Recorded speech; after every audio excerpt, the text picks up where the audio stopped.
The Bloodhound Club held field trials near Chesham in the first week of March, and the senior stake was on Thursday the 3rd.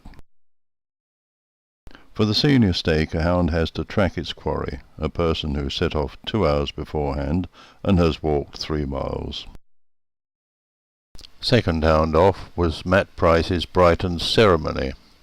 It was handled by the owner. Set-off time was midday. The hound is already excited and has the scent before giving the off signal, and then goes to the flag, which is the official start point, and has attached an item handled by the quarry.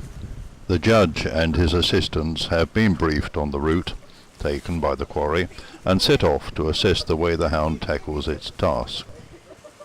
Wow, this is a big field, and has he got boom? Hoo!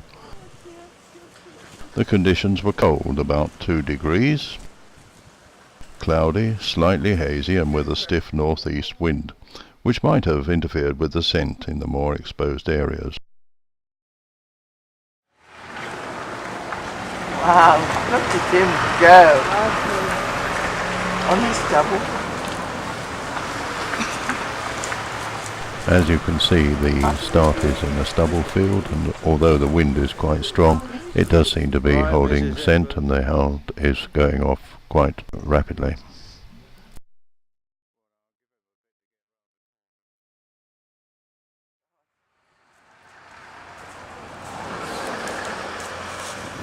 The judges know which way the quarry went, and they're cutting off a corner here, but their general purpose is to keep to high ground so that they can keep the hound in view.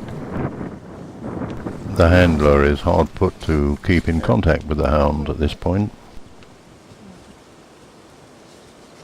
About a mile later, and still on stubble, the hound is still well ahead of the handler. I'm just coming up to the first and only road crossing. Is anything coming along the road?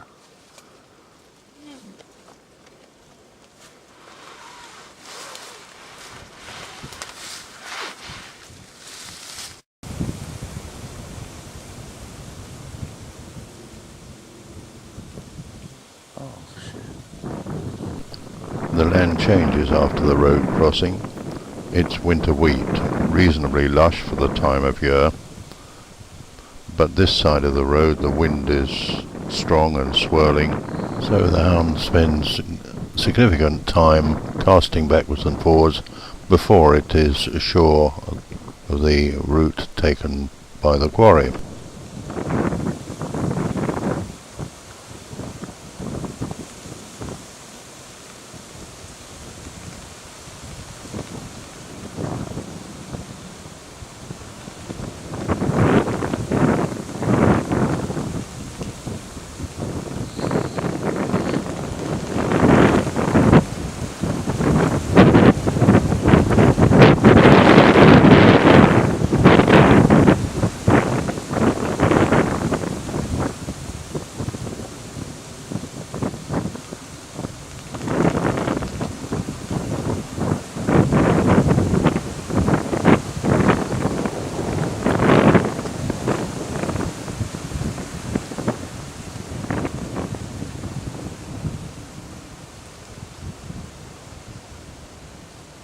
This sort of tracking is known as hunting the clean boot to bloodhound enthusiasts.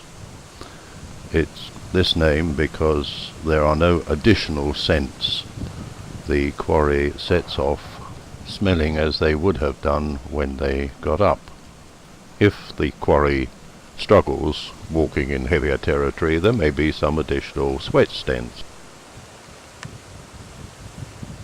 All of these trials are only possible because local landowners and farmers have given the club permission to pass across their land for the event.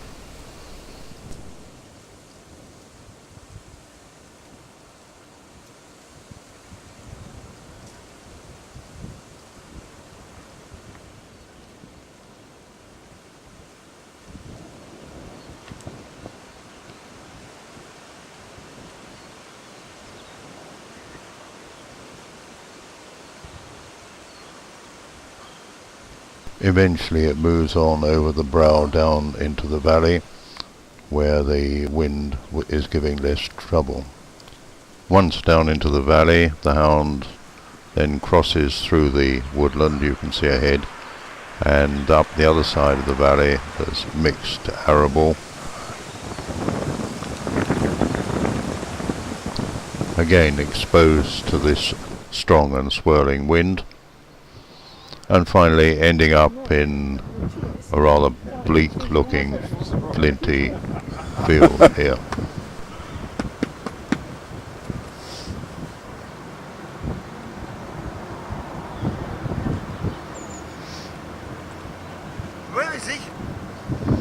A bit of excitement as the hound finally gets a whiff of the quarry.